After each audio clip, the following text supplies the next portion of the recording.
Dear students, good morning everyone. Last class లో మనం మూలకాల వర్గీకరణ మరియు వాటి ఆవర్తన ధర్మాలు ఆ చాప్టర్ గురించి డిస్కస్ చేసుకున్నాం.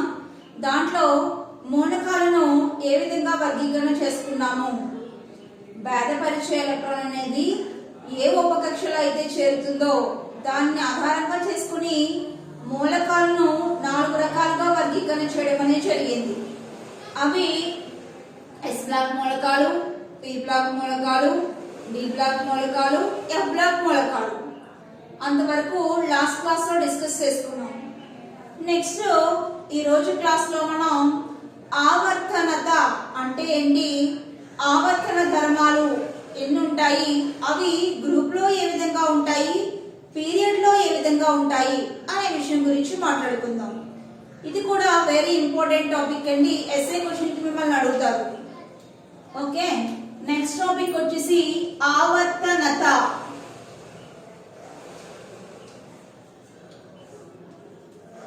ఆవర్తనత మరియు ఆవర్తన ధర్మాలు.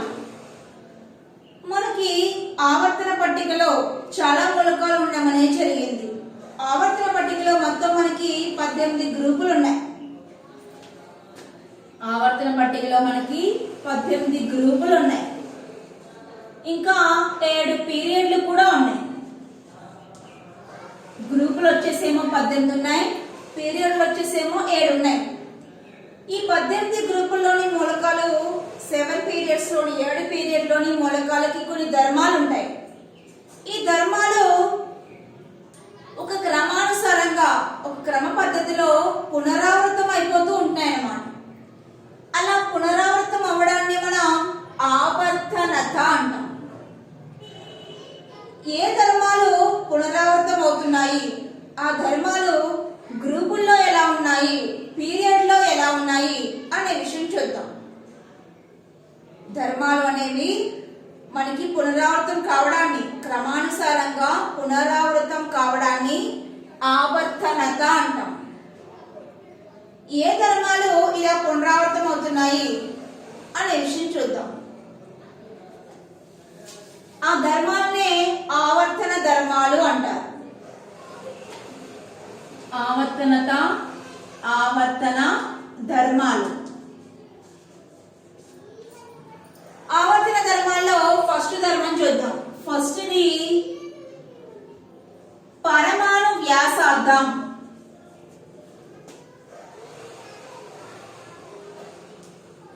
పరమాణు వ్యాసార్థం. రెండవది అయనీకరణ శక్తి. రెండవ ధర్మం వచ్చేసి అయనీకరణ శక్తి. మూడవది ఎలక్ట్రాన్ ఎఫినిటీ.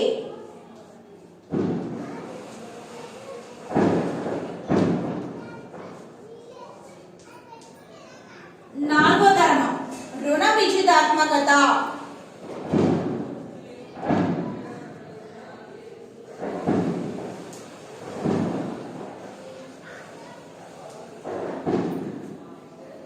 ఐదవది ధన విద్యుదాత్మకత.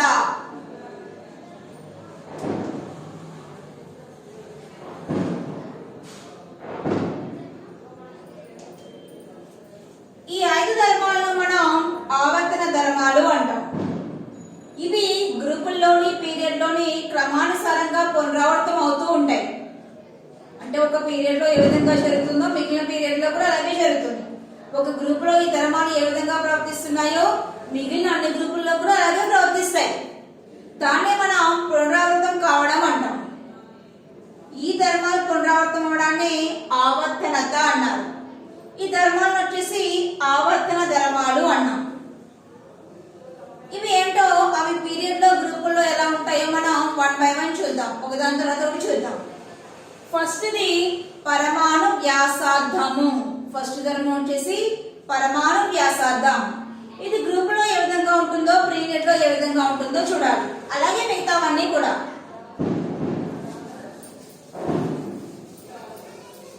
ఫస్ట్ వచ్చేసి పరమాణు వ్యాసార్థం. ఏదైనా ఒక పరమాణు తీసుకుందాం. పరమాణువు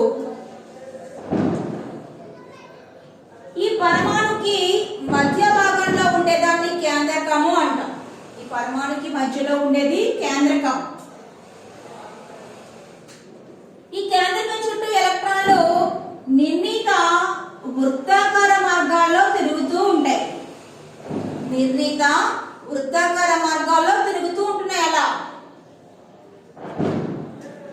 ఈ చిట్ట చివర ఉండే ఆర్బిటాల్ ని బ్యాలెన్సీ ఆర్బిటాల్ అంటాం. ఇది చిట్ట చివరి ఆర్బిటాల్. ఈ చిట్ట చివరి ఆర్బిటాల్ కి దాంట్లో ఉండే ఎలక్ట్రాన్ ఉంటుంది అన్నమాట. చిట్ట చివరి ఆర్బిటాల్ ఎలక్ట్రాన్ తిరుగుతూ ఉంటుంది. ఈ ఆర్బిటాల్ కి ఈ కేంద్రకానికి మధ్య ఉండే దూరం, పరమాణు కేంద్రకానికి చిట్ట చివరి ఆర్బిటాల్ లో ఉండే ఎలక్ట్రాన్ కి మధ్య ఉండే దూరాన్ని మనం పరమాణు వ్యాసార్థం అంటాం. ఆ రెండుకి మధ్య ఉండే దూరమే పరమాణు వ్యాసార్థం అన్నమాట. ఈ పరమాణు వ్యాసార్థం పీరియడ్ లో ఎలా ఉంటుందో అబ్జర్వ్ చేద్దాం. పీరియడ్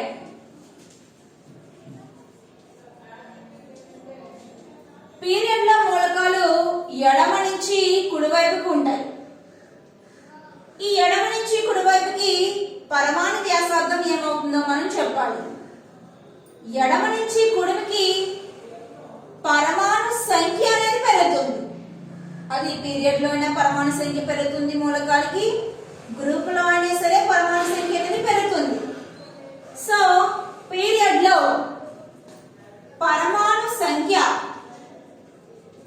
పెరుగుతుంది. ఇలా బాణం గుర్తు పైకి పెట్టామంటే అర్థం పెరుగుతుంది అని, అదే బాణం గుర్తు కిందకి పెట్టామంటే అర్థం తగ్గుతుంది అని. సో పీరియడ్ లో పరమాణు సంఖ్య పెరుగుతుంది. పరమాణు సంఖ్య పెరిగితే ఈ కేంద్రకానికి ఈ ఎలక్ట్రాన్ కి చిట్ట చివరి ఉండే ఆర్బిటాల్ లో ఉండే ఎలక్ట్రాన్ కి మధ్య ఆకర్షణ శక్తి, ఈ కేంద్రకానికి ఈ చిట్ట చివరి ఆర్బిటాల్ లో ఉండే ఎలక్ట్రాన్ కి మధ్య ఆకర్షణ అనేది పెరిగిపోతుంది. ఆకర్షణ బాగా పెరిగిపోతుంది. ఆకర్షణ పెరగడం వల్ల ఈ ఎలక్ట్రాన్ కేంద్రకం దగ్గరికి వచ్చేస్తుంది అన్నమాట. దగ్గరగా వచ్చేస్తుంటే ఈ దూరం ఏమైపోతుంది? తగ్గిపోతుంది. దూరం ఏమైపోయింది? తగ్గిపోయింది. ఈ దూరాన్ని మనం ఏమన్నాం? పరమాణు వ్యాసార్థం అన్నాం. సో దూరం తగ్గిపోయింది అనుకోండి, పరమాణు వ్యాసార్థం కూడా ఏమైపోతుంది? తగ్గిపోతుంది అన్నమాట. అంటే పీరియడ్ లో పరమాణు సంఖ్య పెరిగితే పరమాణు వ్యాసార్థం అనేది తగ్గుతుంది. సో పరమాణు వ్యాసార్థం ఏమైపోయింది? తగ్గిపోయింది. దీనికి కారణం కేంద్రకానికి ఈ చిట్ట చివరి ఆర్బిటాల్ లో ఉండే ఎలక్ట్రాన్ కి మధ్య ఆకర్షణ శక్తి పెరగడం. ఆకర్షణ శక్తి అనేది పెరగడం వల్ల దూరం తగ్గిపోయింది. ఆ దూరాన్ని మనం ఏమన్నాం? వ్యాసార్థం అన్నాం. దూరం తగ్గిపోయింది కాబట్టి వ్యాసార్థం కూడా తగ్గిపోతుంది అన్నమాట. ఓకేనా? నెక్స్ట్ ఈ పరమాణు వ్యాసార్థం పీరియడ్ లో చూసాం. నెక్స్ట్ గ్రూప్ లో చూడాలి. సో గ్రూప్ అబ్జర్వ్ చేద్దాం.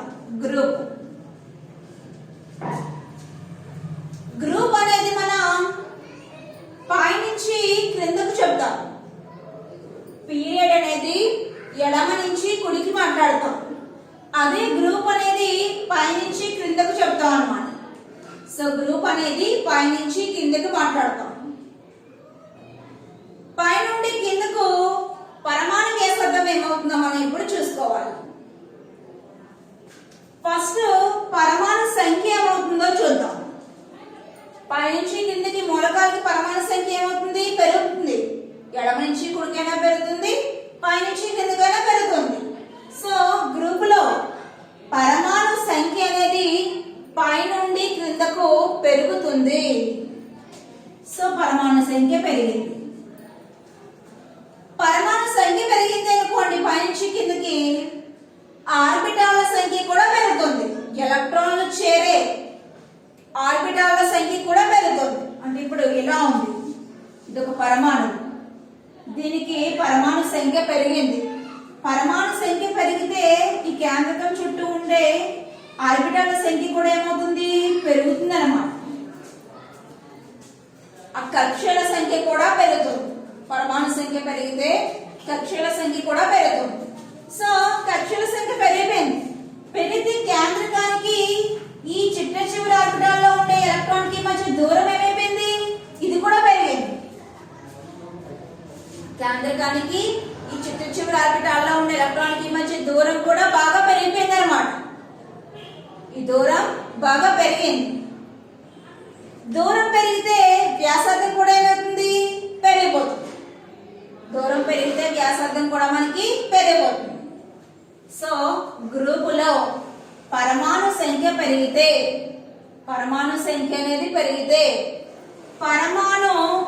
వ్యాసార్థం. పరమాణు వ్యాసార్థం ఏమవుతుందమ్మా? పెరిగిపోతుందమ్మా. పరమాణు వ్యాసార్థం కూడా పెరుగుతుంది. ఇది మొదటి ధర్మం. ఆవర్తన ధర్మాల్లో ఫస్ట్ వచ్చేసి పరమాణు వ్యాసార్థము.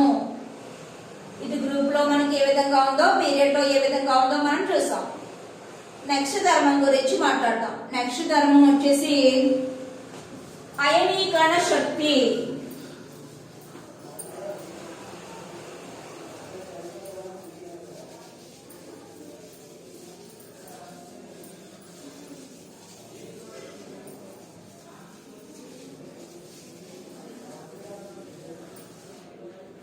నెక్స్ట్ ధర్మం రెండవది అయనీకరణ శక్తి.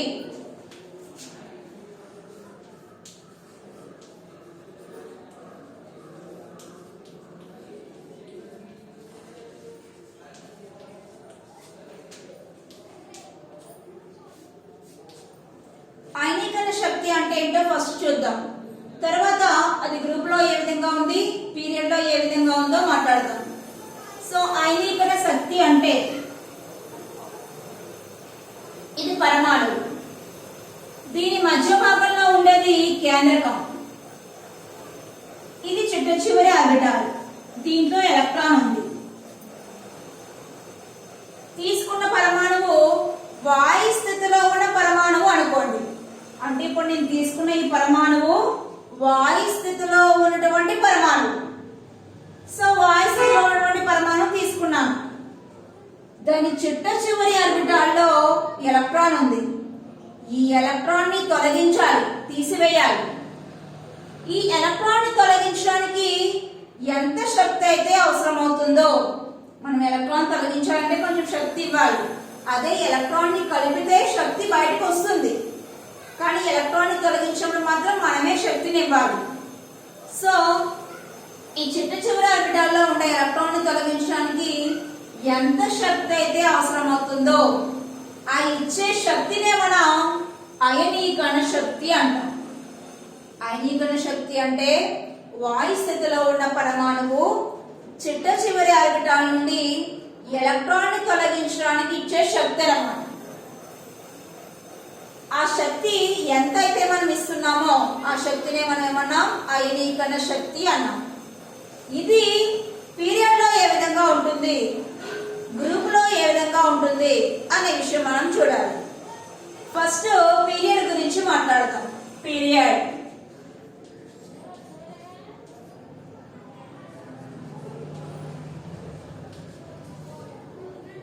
పీరియడ్ లో పరమాణు వ్యాసార్థం ఏమైంది? తగ్గిపోయింది. పీరియడ్ కి పరమాణు వ్యాసార్థం అనేది తగ్గింది. ఎందుకు తగ్గింది? కేంద్రకానికి ఈ ఎలక్ట్రాన్ కి మధ్య ఆకర్షణ బాగా పెరిగిపోవడం వల్ల. సో కేంద్రకానికి ఎలక్ట్రాన్ కి మధ్య ఆకర్షణ బాగా ఎక్కువగా ఉంది. ఇప్పుడు మనం ఏం చేయాలి? అలాంటి ఎలక్ట్రాన్ ని బయటకు తీయాలి. ఆకర్షణ శక్తి ఎక్కువగా ఉన్న ఎలక్ట్రాన్ ని బయటకు తీయాలి. తీయాలి అంటే ఇచ్చే శక్తి అనేది చాలా ఎక్కువగా ఇవ్వాలి. ఎందుకంటే రెండింటికి మధ్య ఆకర్షణ శక్తి అనేది చాలా ఎక్కువగా ఉంది. ఆ ఆకర్షణ శక్తి నుంచి బయటికి దీన్ని తీయడానికి మనం ఎక్కువ శక్తి ఇస్తే తప్ప అది బయటికి రాదు. సో ఇచ్చే శక్తి అనేది చాలా ఎక్కువగా ఉంటుంది అన్నమాట. సో అయనీకరణ శక్తి అనేది బాగా ఎక్కువ ఎప్పుడు? పీరియడ్ కి పరమాణు వ్యాసార్థం తగ్గినప్పుడు. అంటే పీరియడ్ లో పరమాణు వ్యాసార్థం తగ్గింది. తగ్గితే అయనీకరణ శక్తి విలువ ఏమైపోతుంది? పెరిగిపోతుంది అన్నమాట. దానికి కారణం ఏంటమ్మా? కేంద్రకానికి ఎలక్ట్రానికి మధ్య ఉన్నటువంటి అధిక ఆకర్షణ శక్తి. అధిక ఆకర్షణ ఉండడం వల్ల మనం ఎలక్ట్రాన్ ని బయటకు తీయాలంటే ఎక్కువ శక్తి ఇవ్వాలి. అంత ఎక్కువ శక్తి ఇస్తే తప్ప అది బయటికి రాదు. అందుకే అయనీకరణ శక్తి ఏమని చెప్పామో పెరిగిపోతుందని చెప్పాము. తర్వాత గ్రూపుల గురించి మాట్లాడదాం. అది పీరియడ్ విషయానికి వచ్చేటప్పటికి. నెక్స్ట్ గ్రూప్ అనేది పైనుంచి కిందకు మాట్లాడతాం. పైనుంచి కిందకి పరమాణు వ్యాసార్థం ఏమైపోయింది? పెరిగిపోయింది. పరమాణు వ్యాసార్థం అనేది బాగా పెరిగిందనమాట. పరమాణు వ్యాసార్థం పెరిగితే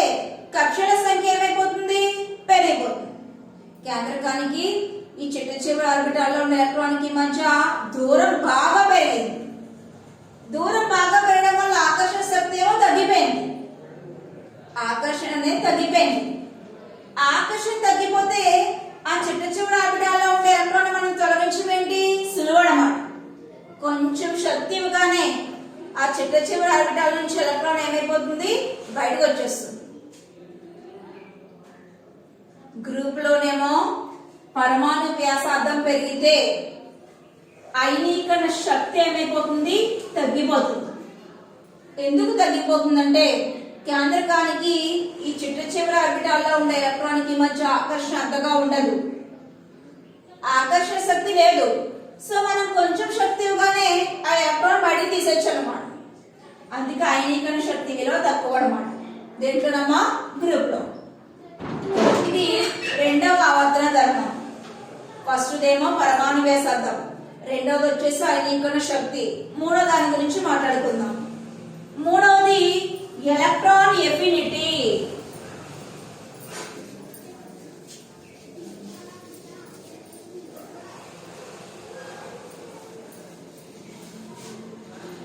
మూడవ ఆవర్తన ధర్మం వచ్చేసి ఎలక్ట్రాన్ ఎఫినిటీ.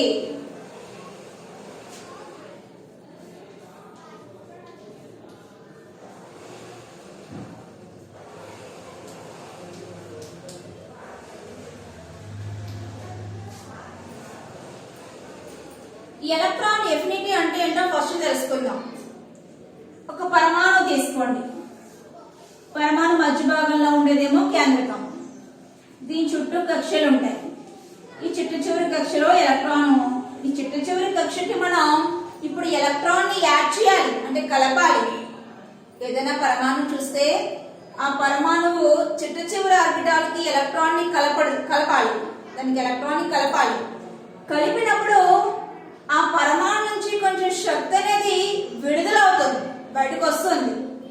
ఆ విడుదలయ్యే శక్తినే ఎలక్ట్రాన్ ఎఫినిటీ అంటాం. ఎలక్ట్రాన్ ఎఫినిటీ అంటే ఒక పరమాణుకి మనం ఎలక్ట్రాన్ ని కలపాలి, ఎలక్ట్రాన్ యాడ్ చేస్తున్నాం. అలా చేసినప్పుడు ఎంత శక్తి అయితే బయటకు వస్తుందో ఆ బయటకు వచ్చే శక్తినే మనం ఎలక్ట్రాన్ ఎఫినిటీ అంటాం అన్నమాట. ఈ ఎలక్ట్రాన్ ఎఫినిటీ పీరియడ్ లో ఏ విధంగా ఉంటుంది, గ్రూప్ లో ఏ విధంగా ఉంటుంది అనే విషయం మనం చూడాలి. సో ఫస్ట్ పీరియడ్ గురించి మాట్లాడతాం. పీరియడ్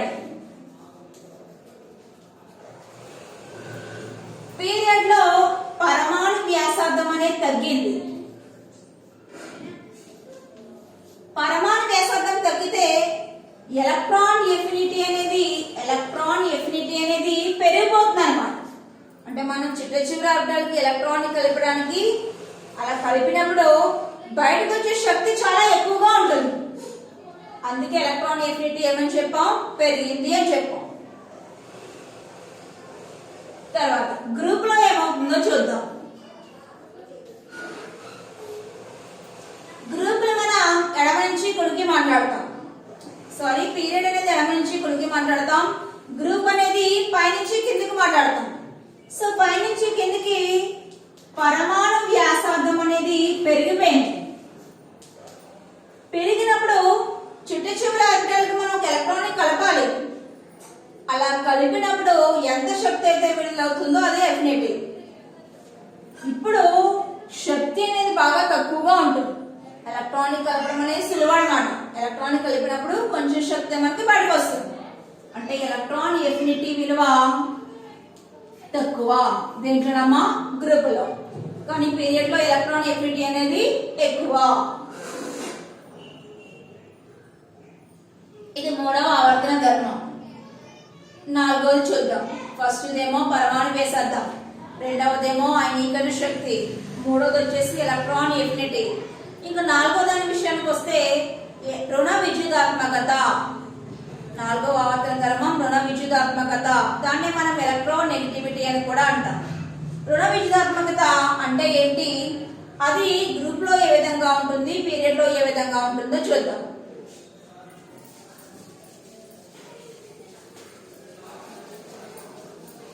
నెక్స్ట్ రుణ విద్యుదాత్మకత.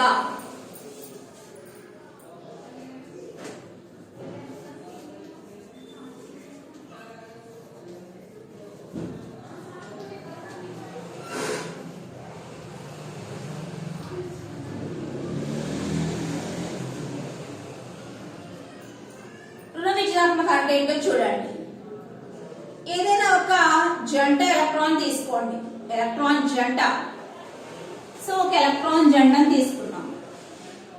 ఈ ఎలక్ట్రాన్ జంటను ఏ పరమాణువు అయితే దాని వైపుకి లాగేసుకుంటుందో ఆ ప్రవృత్తినే మనం రుణ విద్యుదాత్మకత అంటాం. ఏదైనా రెండు పరమాణువులు తీసుకుందాం. ఉదాహరణకి HCl తీసుకున్నాం. ఈ ఎలక్ట్రాన్ జంటలో ఒక ఎలక్ట్రాన్ ఏమో H కి సంబంధించింది, ఇంకొక ఎలక్ట్రాన్ ఏమో Cl కి సంబంధించింది. కానీ ఈ జంటను ఈ రెండు పరమాణువుల్లో ఏదో ఒక పరమాణువు దాని వైపుకి లాగేసుకుంటుంది. ఆ లాగేసుకునే ప్రవృత్తినే మనం రుణ విద్యుదాత్మకత అంటాం. ఇలాంటి రుణ విద్యుదాత్మకత పీరియడ్ కి ఏ విధంగా ఉంటుందో, గ్రూప్ కి ఏ విధంగా ఉంటుందో మనం చూడాలి. ఎలక్ట్రాన్ ని అట్రాక్ట్ చేసుకునే ప్రవృత్తినే అంటే లాగేసుకునే ప్రవృత్తినే మనం రుణ విద్యుదాత్మకత అంటాం. ఎలక్ట్రాన్స్ లాగేసుకుంటుందంటే ఏ ఆవేశం వస్తుంది? దానికి రుణావేశం వస్తుంది. అందుకే రుణ విద్యుదాత్మకత అన్నాం. ఇది పీరియడ్ లో ఏ విధంగా ఉంటుందో అబ్జర్వ్ చేద్దాం.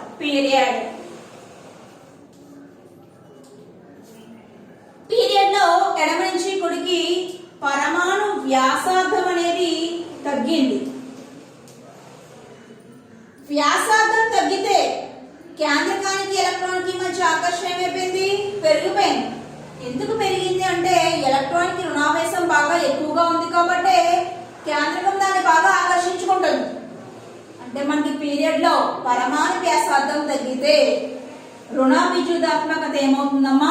పెరిగిపోతుంది.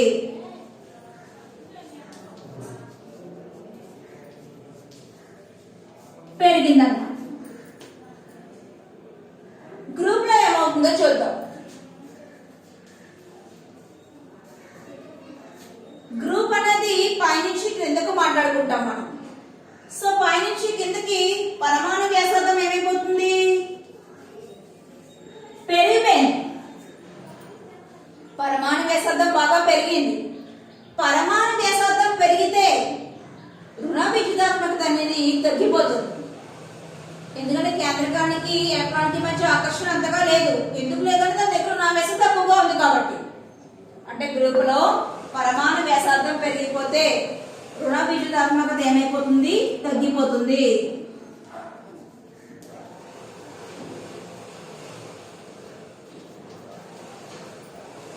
తగ్గిపోయింది అన్నమాట. నెక్స్ట్ లాస్ట్ది ధన విద్యుదాత్మకత. నెక్స్ట్ వచ్చేసి ధన విద్యుదాత్మకత. Fifth one.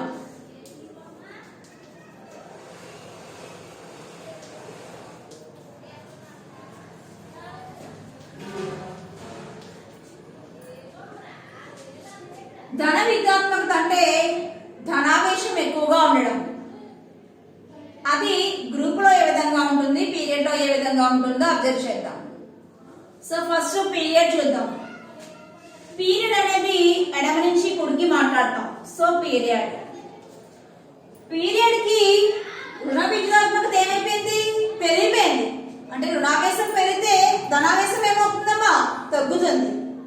సో రుణావేశం పెరిగిపోతుంటే ధనావేశం అనేది తగ్గినట్లు లెక్క అన్నమాట. అంటే పీరియడ్ లో రుణావేశం పెరగడం వల్ల ధనాత్మకత, విద్యుత్ ధనాత్మకత లేకపోతే ధన విద్యుదాత్మకత అనేది ఏమవుతుంది?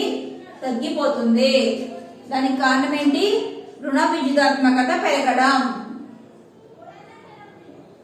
తర్వాత గ్రూప్ లో అబ్జర్వ్ చేద్దాం. గ్రూప్ లో రుణ విద్యుదాత్మకత తగ్గింది అంటే ఆటోమేటిక్ గా ధన విద్యుదాత్మకత ఏమైపోతుంది?